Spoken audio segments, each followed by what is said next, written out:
Hello, welcome to DueckDowntown. Today we're going to take a look at this new 2023 Chevrolet Silverado 1500 work truck.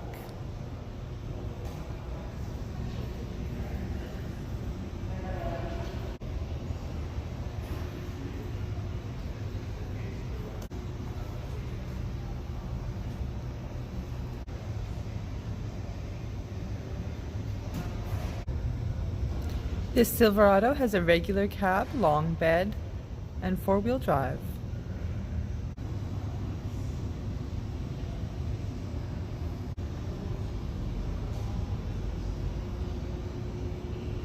Under the hood we have a 310 horsepower, 2.7 liter, 4-cylinder turbo engine.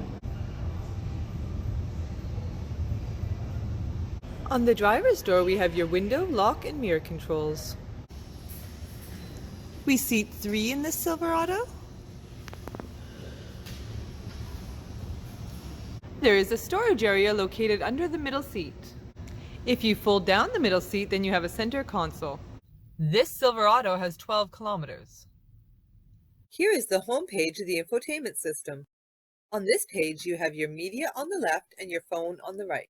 Below the infotainment system, we have your shortcuts for the infotainment system. Below that, we have your climate controls. Below that, we have your lane keep assist, your auto start. And below that, we have 2 USBs and a charging port. To the left of the steering wheel is your drive modes, your 4-wheel drive, and your lighting controls. Here you can see the handy controls directly on the steering wheel.